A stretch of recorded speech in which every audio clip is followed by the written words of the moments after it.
sinisingil po na mga fee na sobrang tataas. Tapos malalaman po lang namin na parang makina lang po yung kumbaga binili po gamit yung binabayad po namin sa school. Para mas maging malinaw kung magkano ba talaga ang halaga ng kontrobersyal na soldering paste dispenser, nag-canvas ng kaparehong equipment ang XXX. Una kaming nagsaliksik sa internet at nakita namin doon na ang kaparehong makina ay nagkakahalaga ng $899 o 44,950 pesos lamang.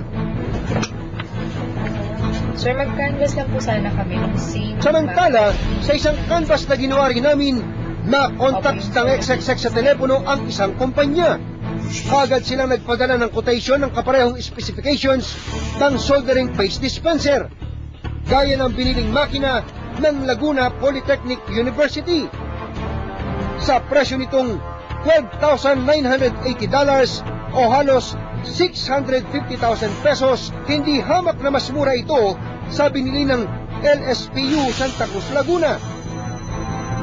Lumalabas, sa 30 milyon na ibinayad ng university, maaari nang makabili ng 46 na unit ng soldering paste dispenser.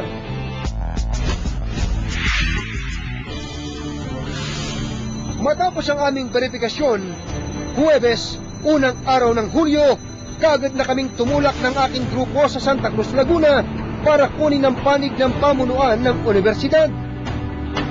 Nooy sinubukan kong makipag-ugnayan sa Pangulo ng LSPU System na si Ricardo Huagan. Mr. President, si Anthony Taberna po. Nandito ako sa inyong eskwelahan at gusto ko sana kayo makausap. Narito ako sa Espanyol ko eh. Nandiyan mo si yung aming campus director. Natawagan ko siya.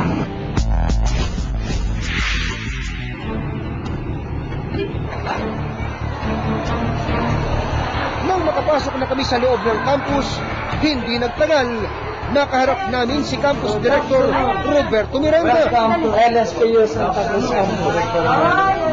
No need of bidding kasi direct contracting. Sila ang sole distributor ng equipment. Pero hindi ho ba kayo nag-imbita ng ibang mga potential suppliers? Bakit itong particular na supplier na to bigla na lang siya kasi yan yung propose? Supplier na well-known na sa mga different state colleges and universities. Ay yun ang nando sa proposal na yun ang the best na equipment na made in Japan. Well, babalikan ko yung presyo. Kaya ko po naisip yung canvas. Hindi po ba sa tingin 30 million masyadong malaki para po sa isang equipment na to?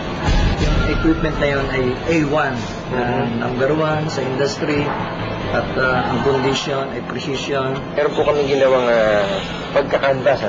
Nagtanong po kami ng pinakamahal na kaparehong specs o kaya mas magaling pang specs. Ito po, ang amount lang po ay ganito lang po kababa in US dollar, one set po. Ano po? So napakababa po as compared to the one you bought po. Yung pong top of the line po nila director, aabutin lang daw po ng 1.5 million pesos. Hindi po ba kayo namamahalan sa 30 million na equipment? Alam mo, sa totoo lang, kung babayar namin ng 9 million, 30% sa amin yun. At 70% sa shed ay installment basis naman. Kaya pumasok na kami doon sa offer ng supplier. Ang paninindigan niyo po rito, Director, tama po yung produktong binili. Tama po yung presyo. Ay, depende doon sa offer nilang package deal. Opo. So, tama po na hindi na ninyo inopen sa ibang kumpanya na baka makamenos to sa tingin niya? Eh kasi yung ibang kumpanya hindi mag-offer ng installment basis. Paano niyo po nalaman? Ay gawa ng walang kumpanya na mag-offer ng gano'n na... Paano nyo nga po nalaman? Hindi nyo pa nga po tinatanong. Na-offer nila. Wala namang masama kung pinaninindigan ng kumakatawan sa universidad ang kanilang posisyon. Pero iginiit din namin ang mas matibay na paliwanag. Kaya't hinahanapan namin sila ng mga dokumento.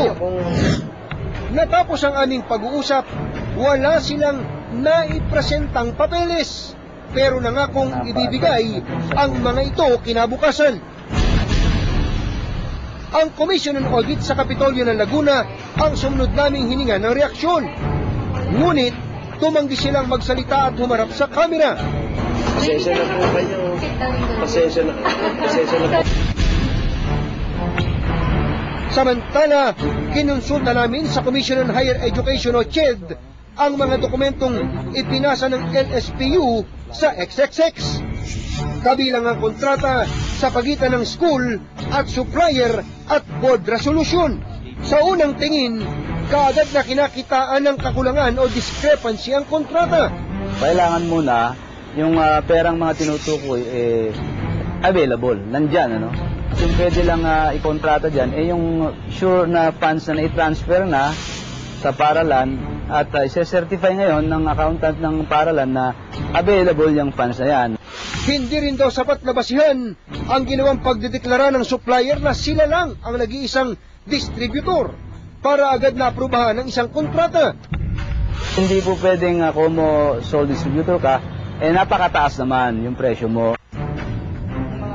Aminado rin ang opisyal na may pagkukulang rin ang kanilang ahensya sa umano'y kontratang pinasukan. Nagulat nga ako dahil hindi naman ginagawa ng CHED yan na nagbibigay na napakalaking ganyan, no? Sa isang equipment, ano? Kung tutusin raw, maaaring naituring na null and void ang nasabing kasunduan. Illegal yan at merong yan panagutan sa COA at maaaring pati sa ombudsman kung imbestigahan talaga itong problemang ito. Hindi lamang ang pagbabahagi ng kaalaman at paghuhubog sa mga estudyante ang tinututukan ngayon ni Professor Abner Arigas, kundi itong pagtatama ng kabuktutan na kanyang inilantad. Sasamahan siya ng XXX sa pagbabantay para maituwid ang ilang irregularidad na nakakaapekto ngayon sa mga pasanin ng estudyante ng Laguna State Polytechnic University.